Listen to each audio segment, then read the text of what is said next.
And I'm back. Okay, so last time I was standing in this spot, I was talking about how I got two rifles from Century.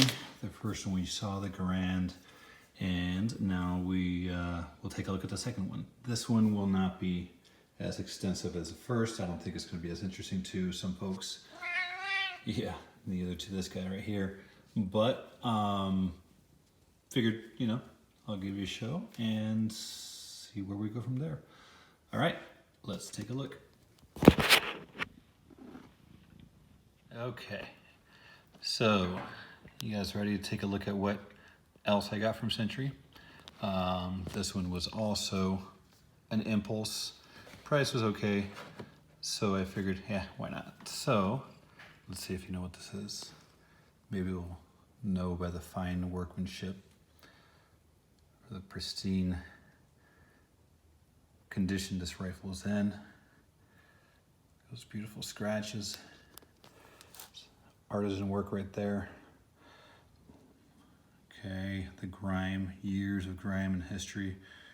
I will leave this untouched, of course, because posterity is very important. Who knows what kind of goop is here and what this means to humanity. Look at this beautiful crack right there. I mean, this does not just happen overnight. Very deliberate. And this chunk, oh my goodness, this chunk is beautiful. I mean, the way in which they knocked off this piece was just indicative of just the best care possible. But nope. This was shown as a Chilean. They marketed it as an 1893 long rifle. Looks more like an 1895 to me, but it is in 7.62, so a little bit different from your run-of-the-mill ones. So this is a DWM. Look at that low serial number, 397. That's pretty cool. So I was knocking this thing before for being scratched and scraped and whatnot, but in all reality, that does give some of its appeal. Though in this instance, Century was calling this thing good, incomplete. I think they're being a bit generous, but anyway. So there you see a 7.62N. So this was converted in Chile from 7x57 Mauser. It does fire the 7.62x51 NATO. And you see some things here were hanging at some point. Aside from that chunk on the back, front sight is missing. Very, very common with these. It does seem to have either a part of the cleaning rod or something jabbed in here, which I haven't taken a chance at taking out. But anyway, it is a complete mix master. So I don't think even the serial number matches itself. So there's nothing matching about this gun. But I can tell you one thing, this chunk has been missing for a long, long time. So if anyone's been close to the collector's market, you'd know that there's this company called Springfield Sporters a number of years ago. And by that, I mean in the 90s, maybe. And they went belly up when I think the owner passed away. And in 2019, Century Arms in auction purchased their inventory.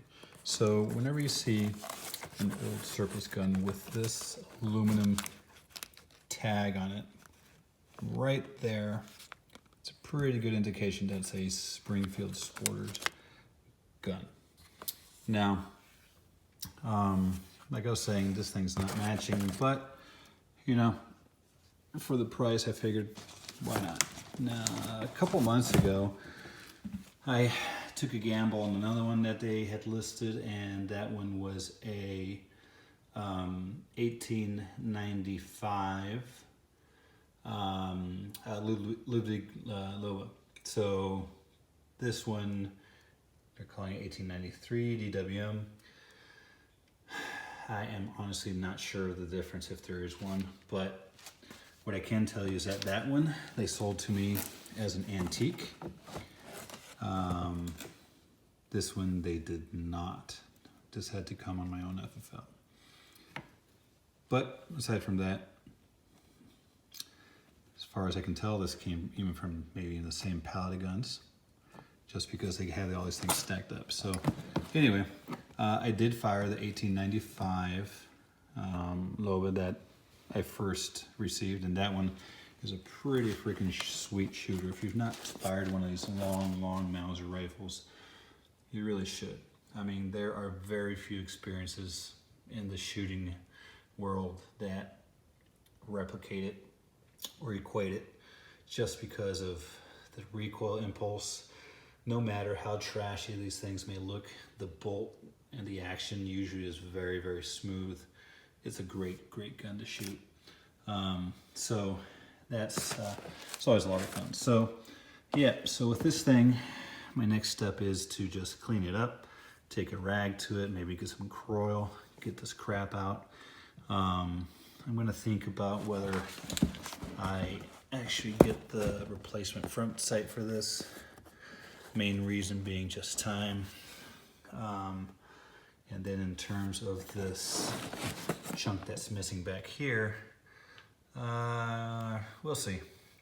If I do repair it, I will literally just grab a piece of a 2x4 and maybe just chop it, mold it into shape. Fortunately, it's a pretty good straight, clean cut. But again, just boils down to time. So anyway, so this is the second, as you see right here. These two rifles were strapped together. As I mentioned in the Grand video, Century did a disastrously bad packing job. I'm surprised. Shoot, for all I know, this thing was in new condition when they shipped it out and turned it to this, but no, actually, they did a really bad job. You see right here, there's a hole in the box on the side as well, so I'm disappointed that they did that, but fortunately, they arrived okay. Everything else that Century has sent me has been really well packed. So anyway, yeah, this is this, and I will probably take some pics when I'm done cleaning it, and maybe I'll update the video. Anyway, so thanks for sticking by, and I will see y'all later. Be safe. Cheers.